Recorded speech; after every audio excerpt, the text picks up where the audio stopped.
L'école doit aussi poursuivre sa mutation pour qu'au moins 30% des élèves issus du cycle fondamental soient orientés vers la formation professionnelle et technique qualifiante au métier.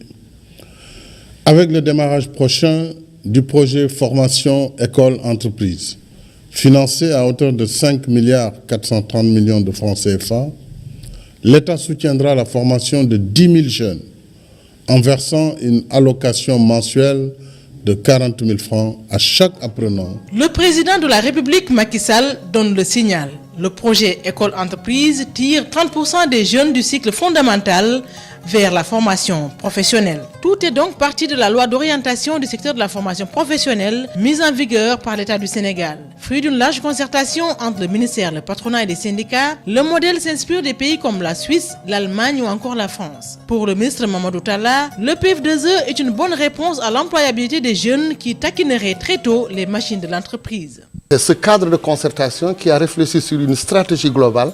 On résout en fait deux problèmes. Le premier, c'est que le jeune lui-même, il est face à un matériel réel de l'entreprise, aux machines réelles.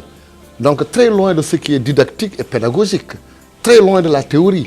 Et également, ce ne sont pas des... Il est sur la productivité elle-même. Donc de un, il augmente la productivité de l'entreprise, il acquiert une expérience, l'adéquation donc est naturellement toute faite.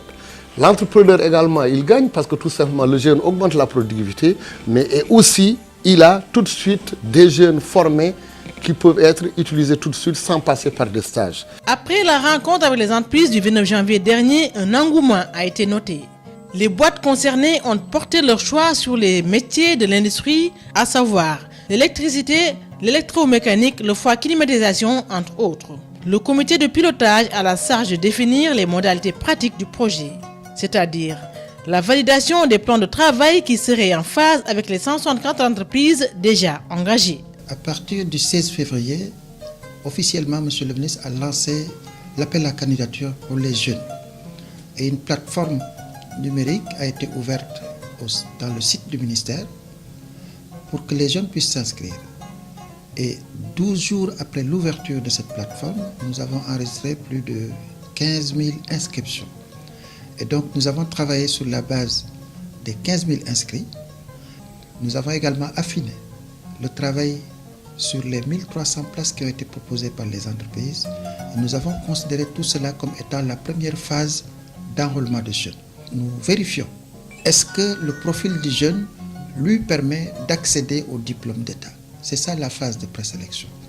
Le patronat apprécie ce partenariat public-privé et salue l'engagement du ministre Mamadou Talla dans ce projet innovant. Le secteur privé, évidemment, est intéressé au premier chef et nous avons signé d'ailleurs la charte qui consacre justement notre forte implication dans la promotion de la formation duale et donc dans le partenariat école-entreprise.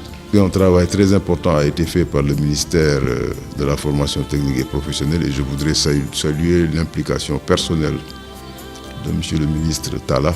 Des entreprises comme Jolof Relax qui promeut le mobilier national sont engagées dans le PF2E. Elles comptent former d'ailleurs près d'une centaine de jeunes artisans. Autre lieu, autre entreprise, Porkelec, qui s'active dans le domaine de la qualité des installations électriques, la sécurité, la formation ainsi que la lutte contre le matériel de contrefaçon. L'entreprise CCBM, qui s'active dans différents domaines dont l'automobile, l'électroménager, s'engage, elle, à former plusieurs jeunes. Excaf, Séniran et Eurogère ne seront pas en reste. En 2 temps et sur 3 ans, l'État compte dépasser sa cible qui était de 10 000 jeunes au départ pour en toucher 25 000. Ils vont acquérir des connaissances théoriques et pratiques dans divers domaines avec des niveaux de qualification différents. Des établissements comme le CNQP, le CDTG 15, le CFPT Sénégal-Japon sont déjà engagés à accompagner le projet. D'autres centres comme l'ENFEFS avaient accueilli la phase pilote. 30 apprenants sont en cours de formation pratique à Terroubi.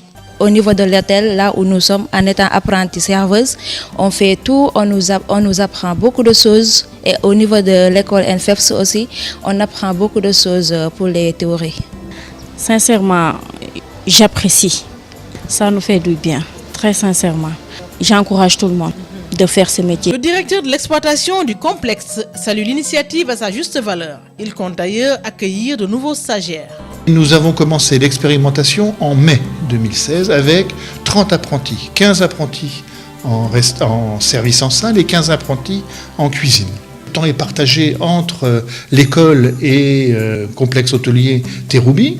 Les apprentis passent 80% de leur temps chez nous et 20% de leur temps à l'école. Il y a une relation permanente entre l'apprenti, le formateur et l'entreprise. Le PF2E sera entièrement financé par l'État du Sénégal à travers la CFCE, le tout logé aux 3 FPT. Notre place dans ce projet, c'est de contribuer, c'est de mettre à disposition les ressources nécessaires, non seulement à la prise en charge des pécules des jeunes, comme le président de la République l'a annoncé, à savoir 40 000 francs par mois et par jeune, mais aussi de contribuer au financement de la formation complémentaire des jeunes dans les centres de formation professionnelle qui seront retenus.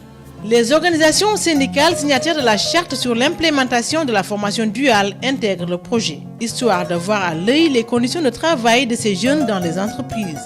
Nous sommes engagés derrière le ministère de la formation professionnelle à accompagner ce projet dont nous sommes partie prenante. Ce projet donc école-entreprise que nous saluons également, dans lequel nous sommes impliqués. Nous estimons que ce projet vient en son heure, car il permet aux jeunes Sénégalais d'être formés pour 20% de leur temps et de rester 80% en entreprise. Le projet couvre l'ensemble des secteurs productifs comme l'agriculture, l'élevage, les BTP, l'hôtellerie, entre autres.